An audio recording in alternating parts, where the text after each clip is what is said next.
Hello, gorgeous souls, and welcome to this video on the Pisces new moon, which is happening on February the 27th. So, at the time of the new moon, we have all planets moving direct for a short period of time. So, it's this green light from the universe where everything just feels like it's building momentum, it's moving along. And then we will have Venus go retrograde. So, we're going to talk a little bit about that.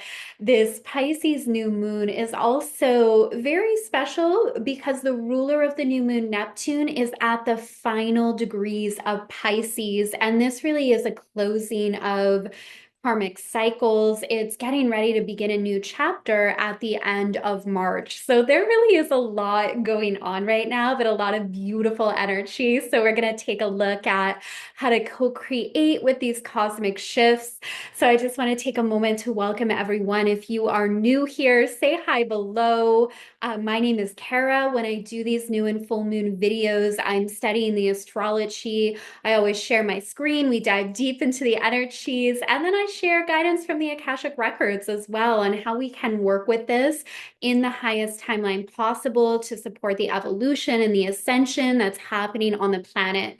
So if that resonates with you, be sure that you subscribe. And of course, if you've been with me for a while, say hi below as well. I love to hear from you and how you are experiencing the energies surrounding the new and full moon. So before I pull up my screen and we take a closer look at the Pisces new moon, there's some background information that I want to share with you, just some things to keep in mind that are happening throughout the month of February. So at the beginning of February on the 4th, we had Jupiter stationed direct in the sign of Gemini. And this really was a powerful start to the month. Jupiter is the planet of good luck, expansion, abundance. And when it's moving direct through Gemini, we can really feel this acceleration happening. You may have even felt like, wow, time almost feels like it's speeding up. And I think that's a theme we're going to feel this year with a lot of planets primarily being in air and fire. It's a very quick pace. And Jupiter moving direct through Gemini can feel like timelines are speeding up as well. We can also feel like there's a lot of information and downloads that are just dropping in, a lot of pieces of the puzzle coming together. And then on February the 23rd, we have Mars stationing direct. And this one we will absolutely feel, especially on a physical level. If you've noticed since the beginning of the year that your energy has been a little bit low or things just feel like they're slower to get moving, that is all going to change with Mars moving direct. Now, it is still in shadow phase and it's going to have quite a long shadow phase as it covers the same territory that it did throughout its retrograde. So we're still in a phase here where we're really reflecting on, especially with Mars in Cancer, how we're caring for ourselves, how we're nourishing ourselves, and really gaining a deeper understanding that it isn't just about how hard we work. It's not just about the actions we take that produce results in our life. It's really about the energy and the life force behind the action. And more people are waking up to that. And I think that is a collective shift that's going to be happening on the planet where we recognize the power in intention, the power of frequency, and how that guides actions and how that ultimately leads to results. So let me share my screen here so we can dive a little more deeply into this Pisces new moon. So check this out. Look at this. All these planets in Pisces. Oh my goodness. So we have the sun and the moon, 9 degrees of Pisces. That's what makes it a new moon as we have the sun and moon together. We also have Saturn hanging out here. We have Mercury, the communication planet in Pisces, and we have the North Node conjunct Neptune at the final degrees of Pisces.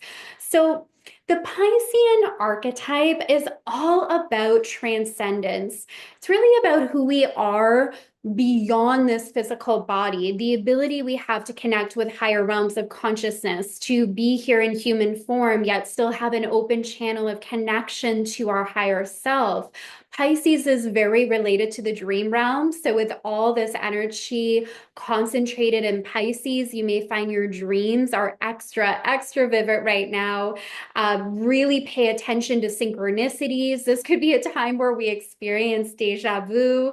Definitely a time where, like, time is accelerating, timelines are collapsing, cycles are ending. With Neptune at the final degrees of Pisces, this is an ending of a lot of karmic cycles and chapters before we begin a new era when Neptune moves into Aries at the end of March. So there's certainly an element of completion here, and this can even be feeling like you've grown and you've evolved so much that you're evolving into a new version of yourself, like your desires, your wants, your level of confidence and wisdom and clarity is at a whole new level. And it really is just understanding, like, wow, okay, this is a new version of me that's now coming forward. And there can even be a grieving process with that as we let go of who we once were and allow ourselves to grow and evolve.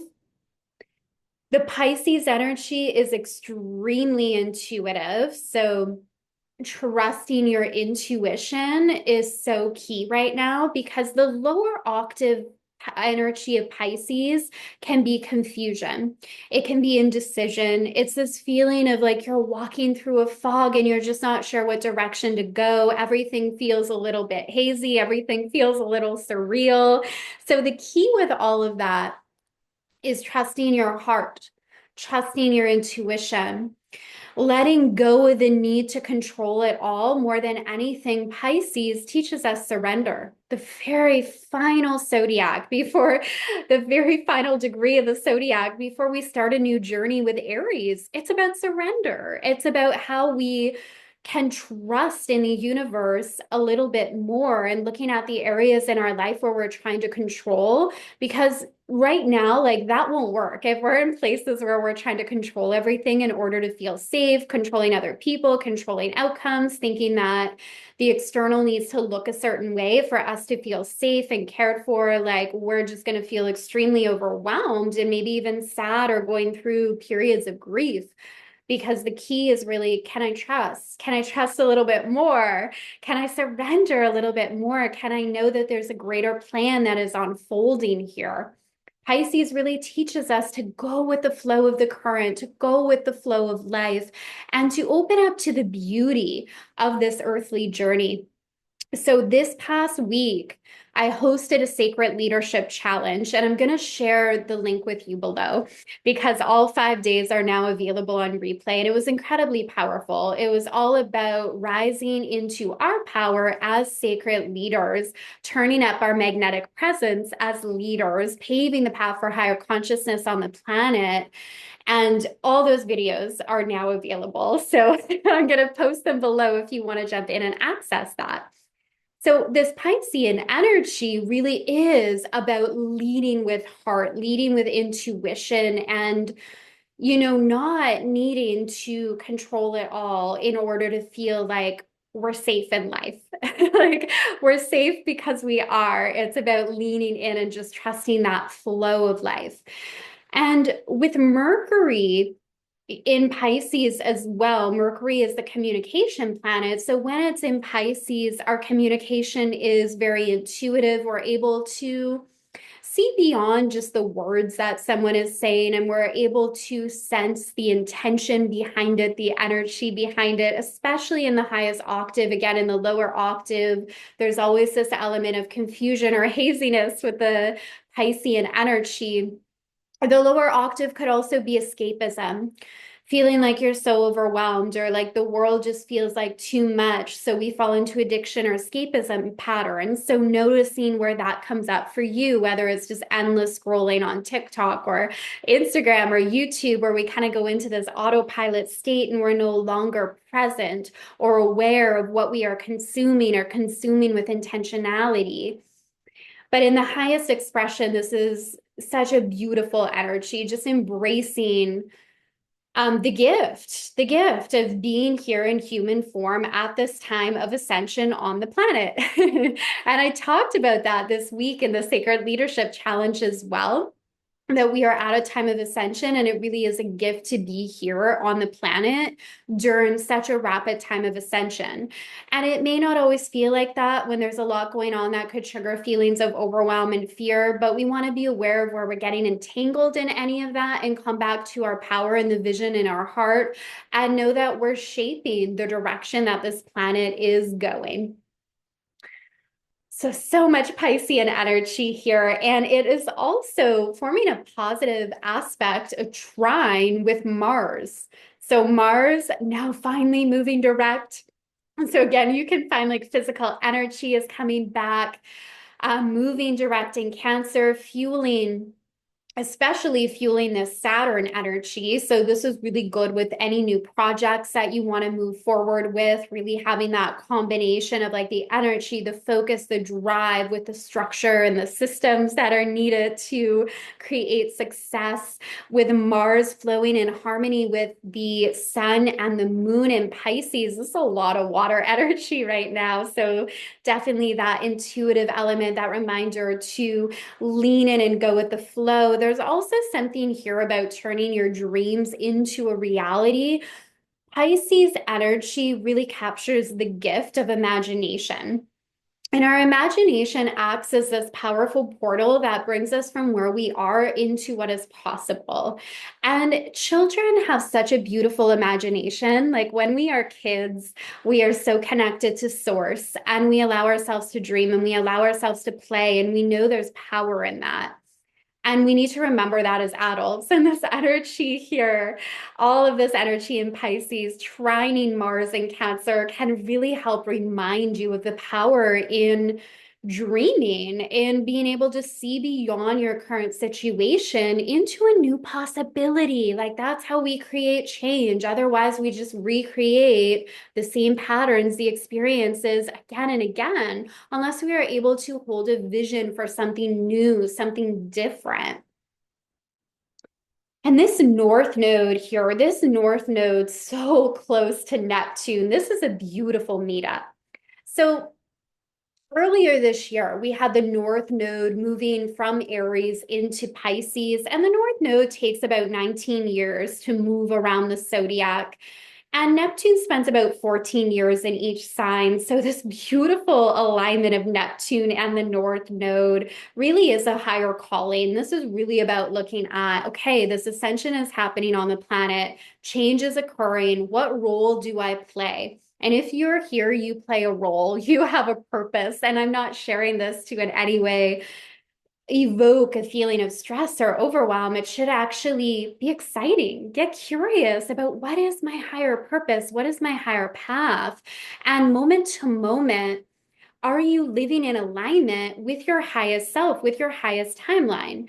There are multiple timelines of reality that exist in any moment in time. And the decisions we make are energy, the frequency, like what's active in our auric field. Our thoughts have an energy that determines what timeline we align with. So you can ask yourself in any moment, is this my highest path? If not, choose again and choose and affirm. I'm calling in my highest timeline, my highest path in this moment. And you can make it more specific. I am calling in my highest path for joy. I am calling in my highest path for meaningful connections, my highest path for clarity, my highest path for soulful success, my highest path for money and prosperity, my highest path for impact. And affirm that, feel that energy, and know there's power in that intention. When we create an intention, we focus energy and we take it from this realm of infinite possibility into choosing a path as we focus our energy in a specific direction. So I also mentioned Jupiter here, now moving direct as well, our planet of abundance, good luck, good fortune, and Gemini. Wow. Later this year, mid this year in June, it's going to move into Cancer. I'm actually really looking forward to that shift of Jupiter in Cancer, which is going to feel like very different than Gemini.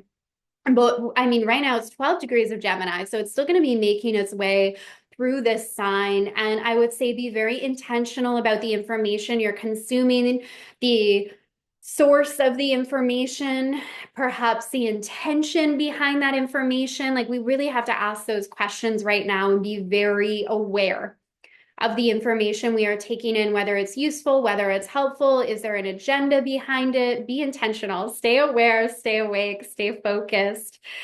So I also mentioned Venus, our goddess of love and beauty, preparing to retrograde. So Venus is currently in Aries. It's very independent, fiery, very passionate in Aries. So this energy is actually like really good for following the things that do light you up, doing the things you love, getting that sense of passion back, especially with Mars and Jupiter now direct. I see for many of you like that spark, that passion is being reignited. This is also in your relationships. Venus in Aries is quite independent in relationships, but again, there's like that fiery passion that's there. So when Venus retrogrades, it's really an opportunity to reflect on what we love, and it becomes really hard to do things that don't light us up, that we aren't passionate about during a Venus retrograde. So I'll talk more about that in future videos as that shift occurs. But for now, I would say just having that awareness at the time of the new moon. We have planets moving direct, that green light from the universe. Venus in Aries, looking at what are you passionate about? What lights you up? Follow that spark. You are magnetic when you're doing what you love. We want to be around people who are in love with life, who are in love with what they are doing, what they are sharing, what their message is. Like, that in itself is just so magnetic. And with all this Piscean energy, definitely trust your intuition. Be aware of how the lower octave expression could come about with the haziness, the indecision, the lack of focus, and really work with it in terms of how can I trust where my heart is guiding me? How can I let go of the reins, the need to control it all? And what does it look like? What does it mean for me to surrender to the flow of life? Not that we don't direct that current through our thoughts and energy. We do, but that's a very different thing than I need to control it all to feel safe or trying to overanalyze. This energy is definitely not about getting too into the overanalyzing. Um, it's the opposite of the linear energy. It's the opposite of Virgo, which is very analytical, very linear. Pisces is like, let's play in the unknown. There's beauty, there's magic, there's infinite potential in the unknown. Can we have fun with that? Can we allow ourselves to dream, to create, to play, to envision a more beautiful world, and to fall in love with the process? Pisces is very good at falling in love with the process instead of being overly focused on a goal or result. Abraham Hicks says, we can't have a happy ending to an unhappy journey, but many of us seem to think we can. And we get overly focused on reaching certain goals or outcomes at like any cost. And we forget that if we're not enjoying the journey, we're not going to enjoy the end result or destination. So fall in love with the process. All right, that is our Pisces new moon. I would love to hear from you below. What are you manifesting? What are you creating in this Pisces new moon? New moons are always really a powerful time to set intentions, to come inward and really ask ourselves, what do I want? Yeah, and Pisces energy is very much about that. What brings me joy? What do I love to do? What am I here to express on the planet? What is my bigger vision? And have fun asking those questions, getting curious about what that looks like. And I'm also going to share below the sign up for the Sacred Leadership Challenge. So there's still time to catch all the replays. We played in this Piscean energy quite a bit in terms of looking at what it means to source your creativity from the divine, how to take this creative inspiration and turn it into action. We looked at what makes you magnetic, clearing the noise so you can really hear your inner truth. It was really powerful. And I gave content prompts that you can share with your community. We also did activations. So check that out if you're called to. Thank you, everyone, for joining me here today. I look forward to seeing you soon. Lots of love. Happy new moon. And bye for now.